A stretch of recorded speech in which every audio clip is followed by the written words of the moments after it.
My channel Farzana cooking.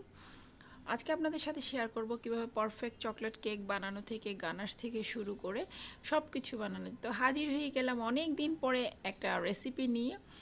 প্রথমে আমি দুটো ডিম নিয়েছি রুম টেম্পারেচারে থাকা। তো যেহেতু এটা ময়েস্ট কেক, এটা কুসুম আলাদা করতে হবে না। এখানে দুইটা ডিমের সাথে পৌনে এক কাপ চিনি লাগবে, সেই জন্য আমি হাফ কাপ চিনি দিলাম। এরপরে হাফ কাপের অর্ধেক দিলাম চিনি দিয়ে ভালো করে একটু বিট করার শেষে আমি একটু চেক করে নিচ্ছি। বিট করার শেষে ভালো করে একটু চেক করে নিচ্ছি। এভাবে যখন লিখাটা বসবে দেন বুঝে যাবে এটা পারফেক্টলি বিট হয়েছে। এখানে আমি 35 গ্রাম বাটার নিয়েছি। 35 গ্রাম বাটারের সাথে 35 গ্রাম ডার্ক চকলেট এবং 35 গ্রাম লিকুইড মিল্ক নিয়ে ভালো করে আমি ডাবল বয়লারে এটাকে মেল্ট করে তারপরে এটা আমি ডিমের ম্যারাঙের সাথে মিক্স করে দিলাম। এখানে আমি দিয়ে দিয়েছি 1.5 টেবিল চামচ রেগুলার রান্নার তেল, সামান্য পরিমাণে লবণ, একটু কফি পাউডার দিয়ে আর একটু বিট করে নিলাম। এখানে আমি ইউজ করছি পৌনে এক কাপ ময়দা, half cup cocoa powder, Malaysian cocoa powder, 1 চা চামচ বেকিং পাউডার, সামান্য পরিমাণে একটু বেকিং সোডা, লবণ এবং কফি পাউডার দিয়ে ভালো করে চেলে নিলাম। চালিয়ে নেওয়ার পরে ভালো করে একটা হ্যান্ড উইক্সের সাহায্যে ডিমের ম্যারাং এবং চকলেটের যে মিশ্রণ আছে সেটার সাথে আস্তে আস্তে করে আমি এটা মিক্স করে নিয়েছি। যেহেতু আমি লিকুইড মিল্ক ইউজ করেছি, এখানে আর এক্সট্রা করে মিল্ক ইউজ করার প্রয়োজন নাই। তো এই পর্যায়ে আমি এটা একটা মোল্ডে নিয়ে চুলায় বেক করে নিয়েছি 35 থেকে 40 মিনিট। ময়েস্ট কেক হইতে একটু সময় লাগে, তো নামিয়ে ঠান্ডাতে দিলাম। এর মাঝে আমি চকলেট গলিয়ে নিলাম এবং আমি হুইপ ক্রিম নিয়েছি। হুইপ ক্রিমটা কীভাবে বিট করতে হয় সেটা বলছি। আমি এখানে 1 কাপ এবং 1 কাপের থেকে অল্প পরিমাণে বাড়িয়ে নিয়েছি।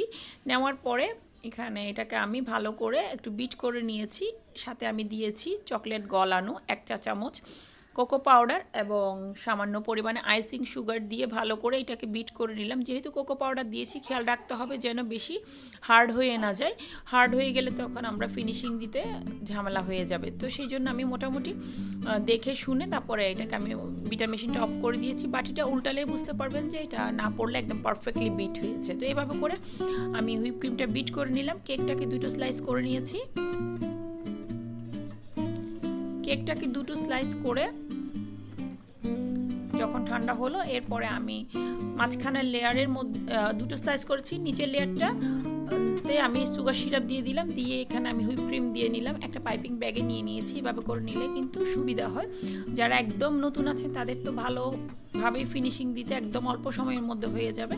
তো এভাবে করে দিয়ে আমি একটু উপরে চকলেট গানাশ দিয়ে ভালো করে একটু ফিনিশিং দিয়ে দিলাম। দেওয়ার পরে আমি আর পরের স্লাইসটা দিয়ে দিলাম। পরের স্লাইসটা দিয়ে সেম ওয়েতে সুগার সিরাপ দিয়ে ভালো করে হুইপ ক্রিম দিয়ে একটু কোডিং করে নিচ্ছি। আপনারা চাইলে ক্রাম কোডিং করে ফ্রিজে রাখতে পারেন, তবে আমি রাখি না।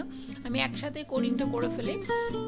ভালো করে চারপাশে ক্রিমটা দিয়ে দিলাম, যেখানে যেখানে গ্যাপ আছে ওখানে একটু ভালোভাবে দিলাম। আর ফিনিশিংটা হচ্ছে একটু ধৈর্য নিয়ে করতে হয়। আসলে এটা অনেক সময় লাগে। আমার ভিডিওটা তো ফাস্ট ফরওয়ার্ড করা আছে, তো যত দ্রুত মনে হচ্ছে আসলে অত দ্রুত করা যায় না, তবে এটা অনেক সময় নিয়ে করতে হয়। তো সেই ক্ষেত্রে এটা হচ্ছে প্র্যাকটিসের উপরে করতে করতে হয়ে যায়। ফিনিশিংটা প্র্যাকটিসের উপরে করতে করতে হয়ে যায়, একটা সময় পারফেক্টলি চলে আসবে। তো আমি এই প্যালেট নাইফের সাহায্যে ভালো করে একটু সুন্দর করে একটু ফিনিশিং দিয়ে দেওয়ার চেষ্টা করছি। এরপরে যেখানে যেখানে হার্শ লাইন আছে একটু ভালো করে দিচ্ছি। ক্রিমটা হয়তো দেখে বোঝা যাচ্ছে একটু কেমন জানি হার্শ হয়ে আছে, তবে এটা হচ্ছে কোকো পাউডার দিয়েছি তো এই কারণে এমন হয়েছে। তবে আমি এটাতে আর ফিনিশিংটা দেবো না, যেহেতু আমি ডিজাইন করব সেই জন্য। তো একটা স্ক্রাবারের সাহায্যে আমি একটু এভাবে ডিজাইন করে নিচ্ছি। এভাবে হলে দেখতে ভালো লাগে। কোনো হার্শ লাইন থাকলে ওটাও তেমন একটা বোঝা যায় না। তো ভালো করে নিলাম। এখন আমি এটাকে অর্ধেক সাইডে আমি চকলেট গানাশ দিব। চকলেট গানাশটা আমি রেডি করেছি সমপরিমাণ চকলেটের সাথে সমপরিমাণ হুইপ ক্রিম গলানো, মানে হুইপ ক্রিমটা বিট করা ছাড়া লিকুইড ফর্মে থাকা অবস্থায় মিক্স করে সুন্দর করে ডাবল বয়লারে একটু গলিয়ে নিলে হয়ে যাবে পারফেক্ট গানাশ। তো পারফেক্ট গানাশটা আমরা কিন্তু এভাবেই রেডি করি। পারফেক্ট গানাশটা এভাবেই রেডি করা হয়। তো গলিয়ে ভালো করে গরম থাকা অবস্থায় নিয়ে নিলেই পাইপিং ব্যাগের মধ্যে সুন্দর ফিনিশিং দেওয়া যায়। ঠান্ডা হলে কিন্তু আবার শক্ত হয়ে যাবে চকলেটটা। তো চেষ্টা করবেন যতটুকু পরিমাণে গরম থাকে অতটুকুতে কাজ সেরে নিতে। তো আমি পাইপিং ব্যাগে নিয়ে ভালো করে একটু আস্তে আস্তে করে ফিনিশিং দিয়ে দিচ্ছি। দেওয়ার পরে আস্তে আস্তে করে আমি প্যালেট নাইফের সাহায্যে একটু করে এটা বসিয়ে দিচ্ছি। এটা সেট হয়ে যাবে, তারপরে একটু চারপাশে যাই মতো করে একটু সেট করে দিচ্ছি। এ পর্যায়ে আমার চকলেটটা সেট করা শেষ। এখন আমি একটা বর্ডার দিয়ে দিব। প্রথমে চকলেটটা একটু সেট হতে হতে আমি বর্ডারটা দিয়ে দিব। এটার উপর এখন ডিজাইন করলে বসবেন। আপনাদের যদি ঝামেলা মনে হয় তাহলে আপনারা এরকম করে ফ্রিজে রাখতে পারেন কতক্ষণ, 10 মিনিটের মতো। 10 মিনিট পর আবার আপনারা ডিজাইনটা করতে পারেন। তো আমি হালকা হালকা একটু চকলেট চারপাশে লাগিয়ে দিচ্ছি।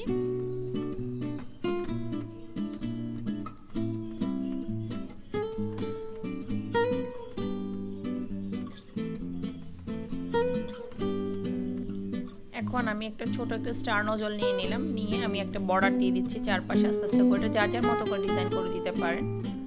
আমি আমার মতো করে দিচ্ছি। বর্ডারটা দিলে কেকের সৌন্দর্যটা অনেক গুণ বেড়ে যায়। আজকের ভিডিওটা একটু বড় হয়ে যাচ্ছে, আপনারা একটু ধৈর্য নিয়ে দেখবেন, যেহেতু সব কিছু ইন ডিটেলে বলতে গেলে আসলে এত অল্প সময়ের মধ্যে হয় না। তো আমি এখানে একটা ডিজাইন করতে চাচ্ছিলাম এক পাশে, এভাবে করে স্টার নজলটা দিয়ে লাইন কেটে নিচ্ছিলাম। তো প্রথমে লম্বা 4টা লাইন দিয়ে দিলাম, আপনার কেকের সাইজ অনুযায়ী আপনি দিবেন। আমারটা এতটুকু হয়েছে, এতটুকুতে এইটা বরাবর 970 গ্রাম হয়েছে। এখন আমি এটাতে প্রথমে লাইন টেনে দিলাম, এরপর এটার উপর আবার আস্তে আস্তে করে লাইনটা টেনে দিলাম।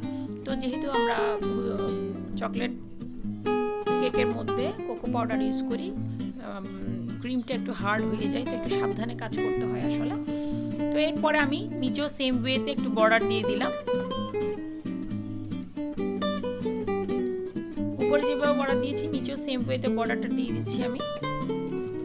তো দেওয়া শেষ আমার। এখন আমি উপরে হালকা একটা ডিজাইন করব, সেই জন্য এই বড় নজলটা নিয়েছি। এটা মেবি 1G নজল। তো এটাতে আমি একটু ঘুরিয়ে হালকা করে ঘুরিয়ে আবার বসিয়ে দিলাম।